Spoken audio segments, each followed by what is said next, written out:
This is Breaking Analysis with Dave Vellante. AMD's first reinvention rebuilt the company. It was frankly about its survival. Now its next reinvention has to redefine the company. AMD's resurgence over the past decade came from doing what many thought at the time was impossible, i.e. rebuilding its CPU franchise, taking meaningful share from Intel and restoring credibility through disciplined execution. But in our view, AMD's next chapter is fundamentally different. The company is no longer trying to defeat Intel in a mature x86 market. Instead, it's attempting to establish itself as the indispensable second platform in a rapidly expanding AI infrastructure market, one where NVIDIA is likely to remain the dominant player for the foreseeable future. That requires an entirely different playbook, one built not simply on better silicon, but on innovation, openness, heterogeneous computing, rack-scale systems, software, networking, strategic acquisitions, and relentless execution.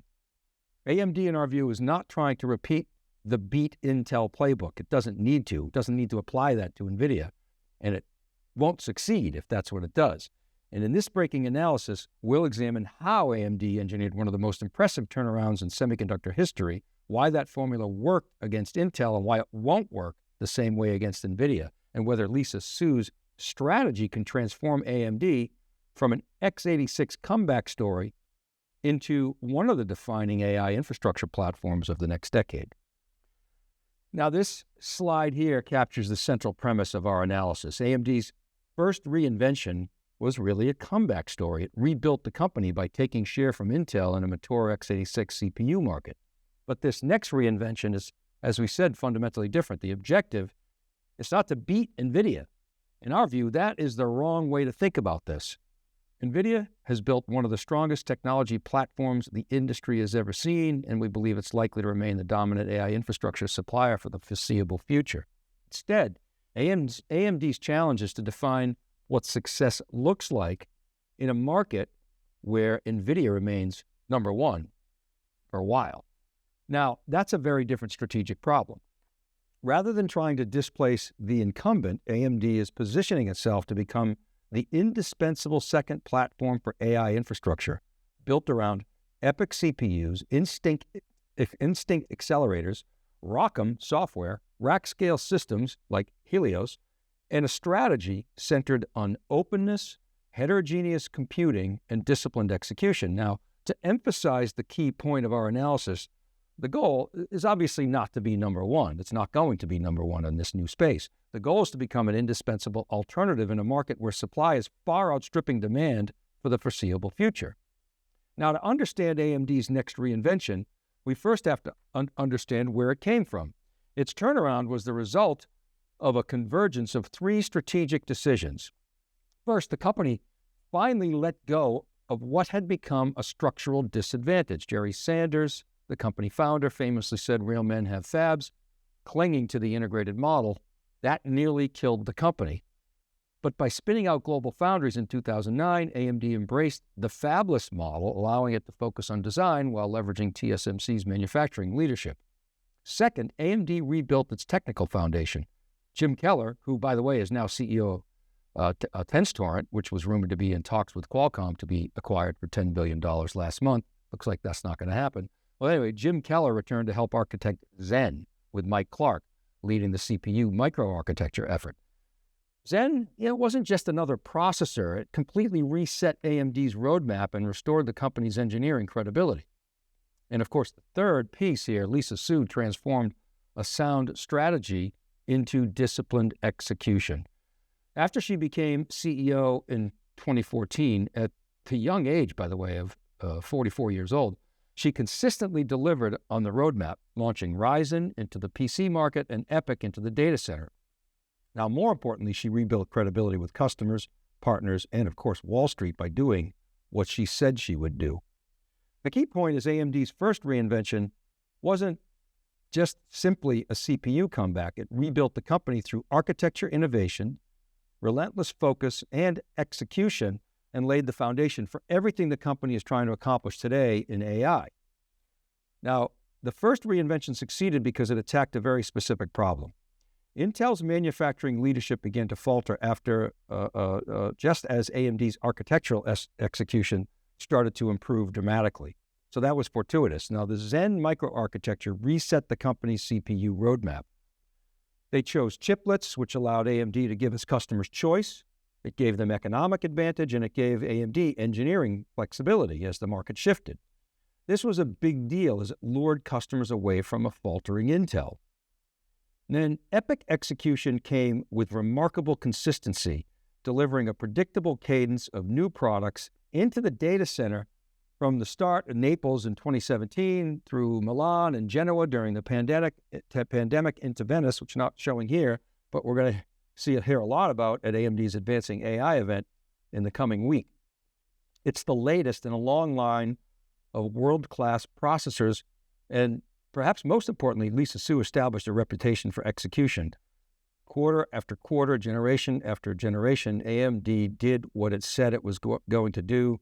Lisa Su's do-say ratio is exceptional, and that restored confidence with customers, partners, and of course, investors. So the result was this remarkable comeback. And as this slide shows, AMD has clawed back meaningful share in both PCs and data center. And in particular, of note is roughly 55% revenue share in the x86 data center market is what we're expecting for the current year, while maintaining one of the industry's most disciplined product roadmaps. But as we'll discuss momentarily, every one of these advantages played out with a mature x86 market. It was architecture, it was execution, process, better price performance. Those were the levers that AMD pulled. This next chapter is different because the market itself has fundamentally changed. But before we go there, I want to dig a little deeper into Intel's challenges that AMD exploited. Intel's trouble started to show up in 2011, well before most observers realized. This chart shows x86 volumes on the orange line and how they peaked as PC volumes peaked in 2011 at 365 million units. And we had a dead cat bounce during the pandemic, but that long, slow decline of x86 continues through today. It remains a multi-hundred million unit market, but that blue line represents ARM unit volumes. Pay attention to this graph because it's a double y-axis chart, and the ARM units are in billions, while the x86 units are in the millions. So ARM wafer volumes are 10x those of x86. This confers significant cost advantages to TSMC. So Intel was fighting at least a two-front war, one with AMD eating share in the Core 86 market, and then Intel's foundry at a significant cost disadvantage relative to TSM. The important point isn't simply that PC volumes peaked around 2011. It's that once x86 stopped being the volume engine of the semiconductor industry, the economics completely changed. So Wright's law, which we talk about a lot on Breaking Analysis, tells us that manufacturing costs decline as cumulative production doubles. So as ARM became the volume architecture through smartphones and embedded devices, fabless companies increasingly relied on foundries like TSM, and the center of gravity shifted away from Intel. AMD's first comeback occurred just as the old x86 economics were beginning to plateau. People talk about Moore's Law. It used to be doubling every roughly 2 years. Now it's probably less than that. It's important to understand because you shouldn't think of the AI era as another CPU cycle. It's an entirely new volume curve with different dynamics. Now, in some ways, relative to Intel, AMD, they've got different challenges around x86, but also some similar headwinds.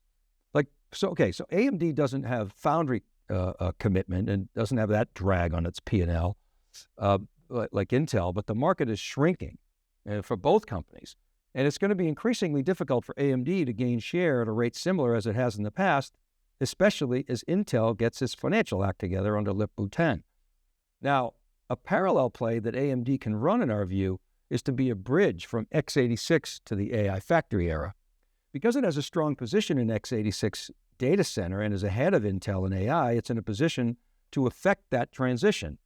Now, of course, one of the wild cards is the deal that Intel has with NVIDIA as part of NVIDIA's $5 billion investment in Intel. So I'm referring to the integrated dual chip architecture that is optimized for AI data centers that NVIDIA and Intel are working on together. But the key point is In the fullness of time, we predict that much of today's general purpose functionality running on x86 systems, the memory management, the I/O, the security, it's the networking, et cetera, that's going to, we think, be absorbed into modern AI infrastructure. The signs are there. Many ISVs, if not most, are going to port their software to AI systems. CUDA obviously is in the pole position, but ROCm is there, which is AMD's alternative, and perhaps others, other open source alternatives. This is an opportunity, though, for AMD to monetize despite the x86 unit volume decline. Now, this next slide is perhaps the most important graphic in today's breaking analysis. AMD's first turnaround worked because it attacked a mature x86 market where the competitive variables were well understood and the leader was faltering. Process technology, CPU architecture, core counts, power efficiency, price performance, all of those were kind of well known and stable, but the rules have changed. The market AMD is entering today bears almost no resemblance to the market where it defeated Intel. So the battleground ain't the CPU anymore. The CPU plays an important role, but it's a role inside of the AI factory. So with AI, winning in silicon has shifted from designing the fastest and best price performance processor to delivering the best integrated system. So this means that CPUs, GPUs, networking, software, developer tools, memory, rack scale integration, power, cooling, etc.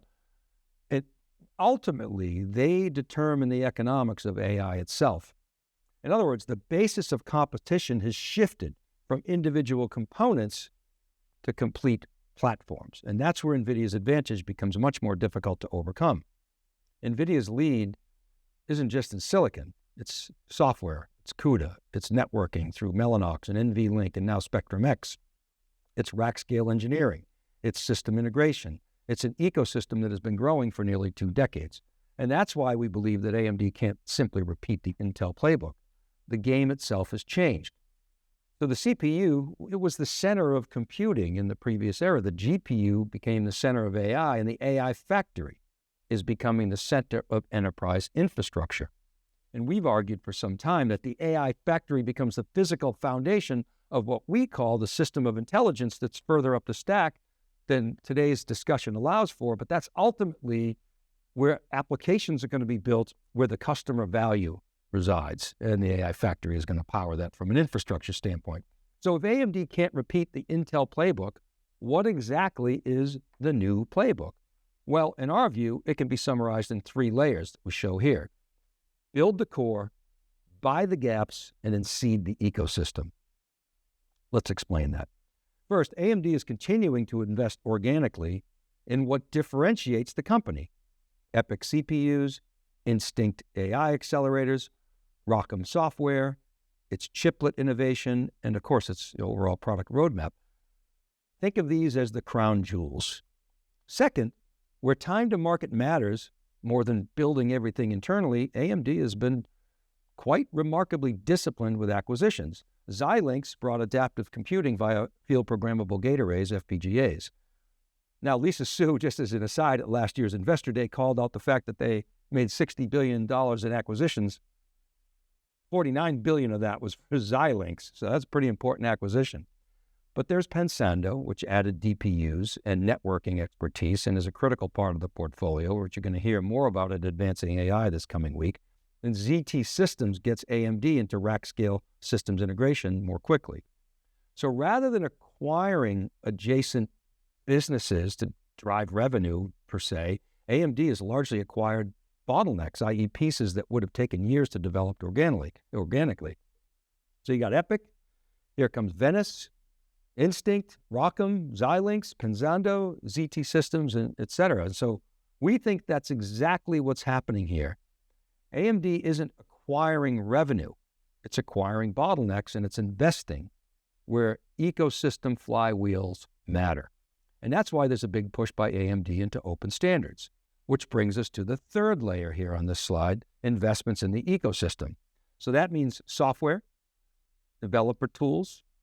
These open standards facilitate partnerships with OEMs, hyperscalers, and neoclouds, and encouraging broader adoption of ROCm and an open AI software stack.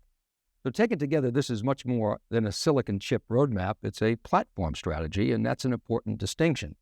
Now, we know already that AMD can build great CPUs, and let's agree that they're going to also build really good CPU or GPUs.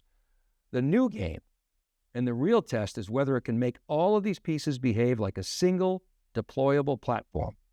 So in many ways, Helios becomes that integration test. In other words, if AMD can integrate CPUs, GPUs, software, networking, rack scale systems into a coherent platform, then it has a credible path to becoming the industry's indispensable second AI platform. If it can't, then it risks remaining a supplier of excellent components in the market, increasingly defined in a market increasingly defined by complete systems. If you think about it, what Lisa Su is doing, AMD is trying to compress 20 years of ecosystem development into 5 years of capital allocation. This is her strategy, in our view, to move at the speed of NVIDIA and not get left behind. And, that playbook of beating a wounded Intel has to change, and based on the actions that Lisa Su and AMD are taking, it's clear that they understand this.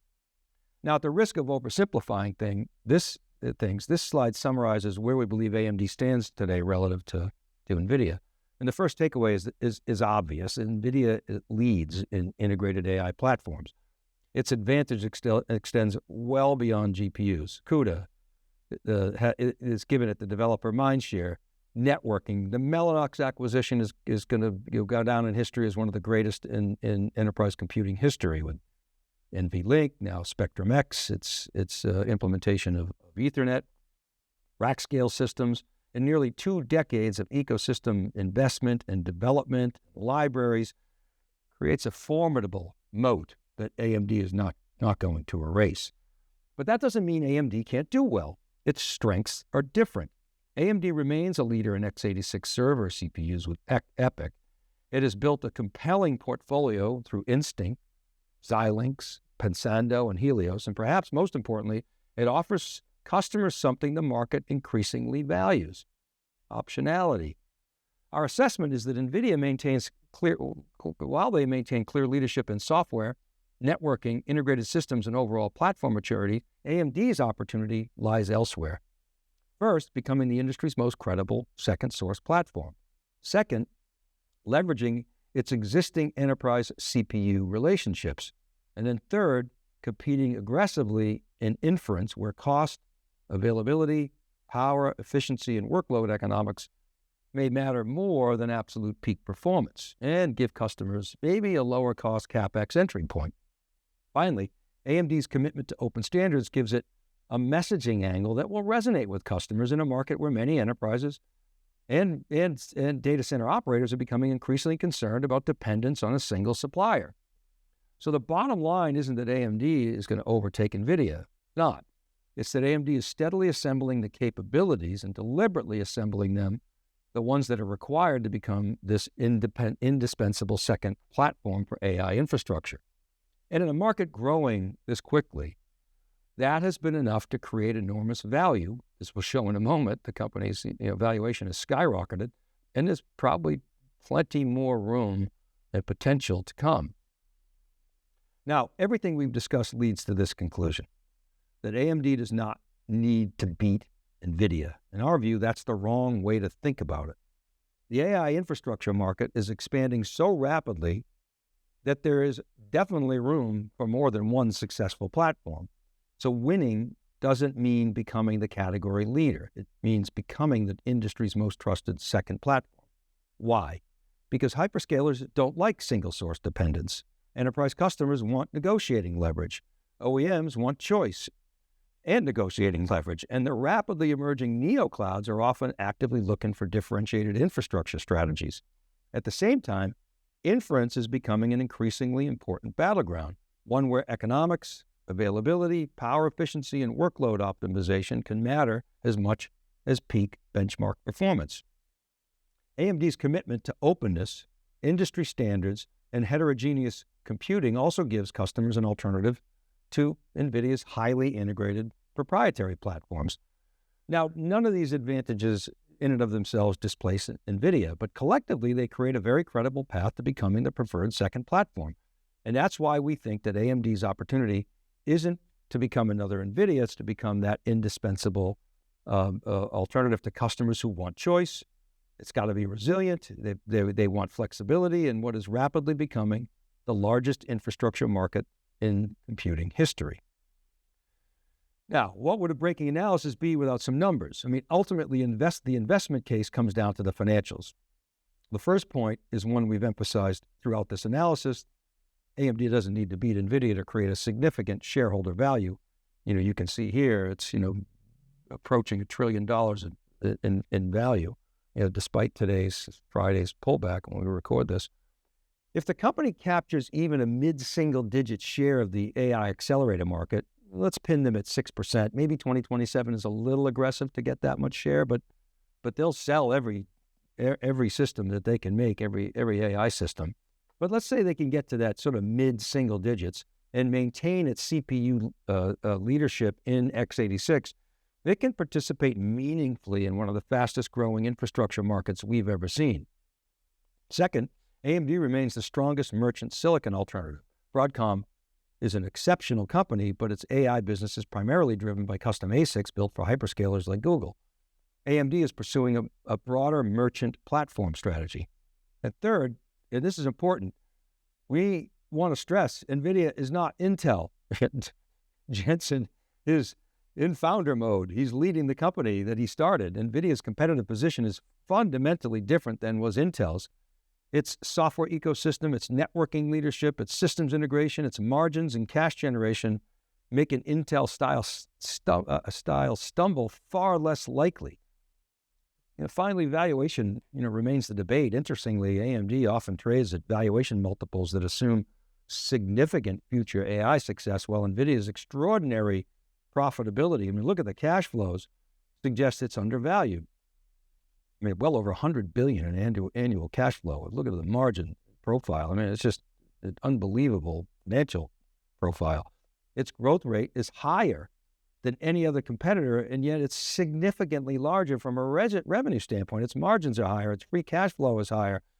The company has zero debt.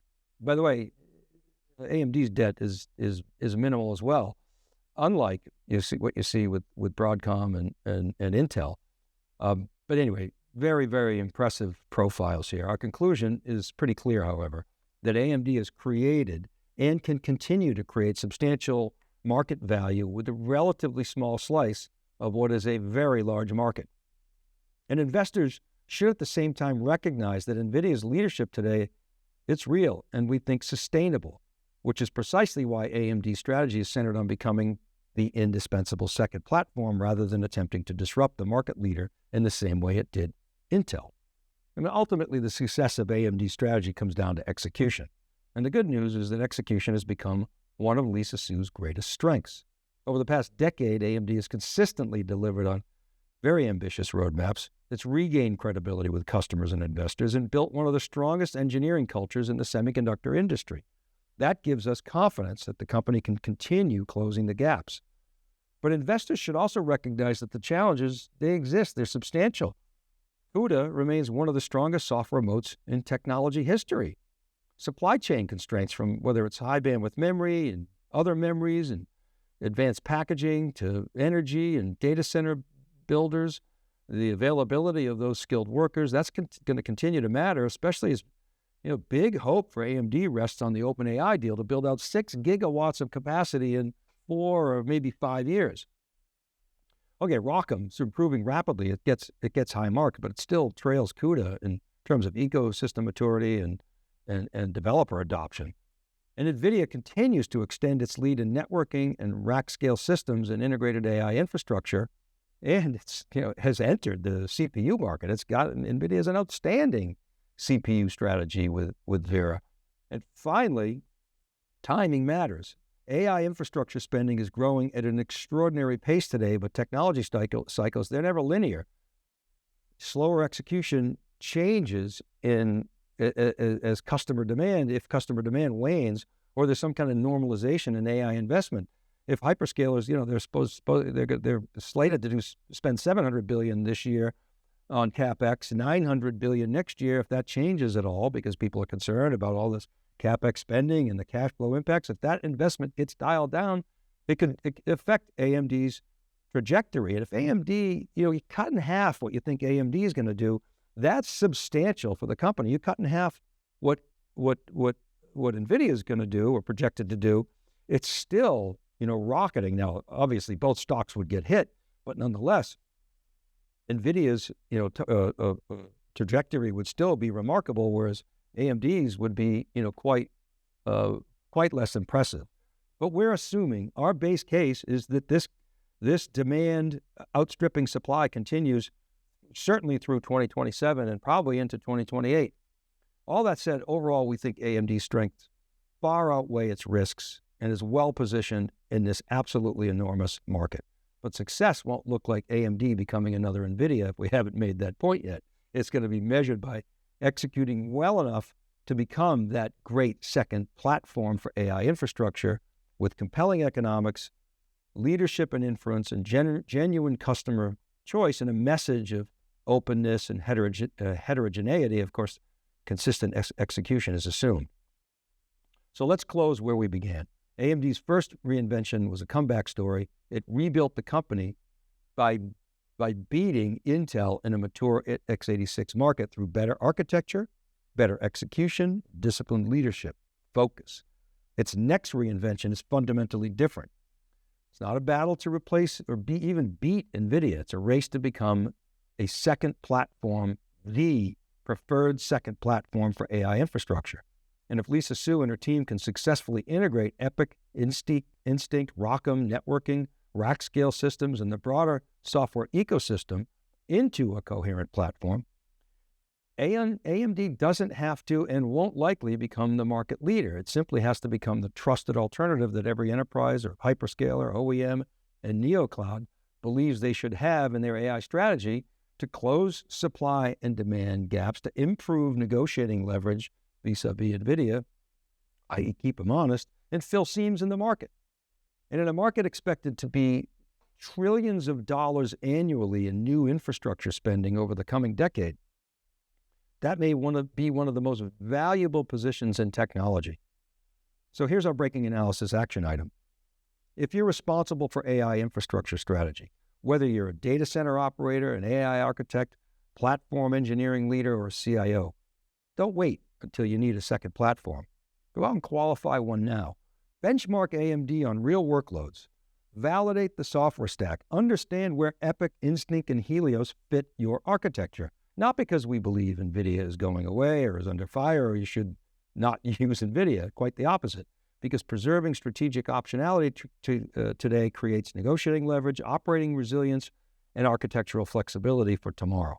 And in our opinion, that's the real lesson from AMD's next reinvention.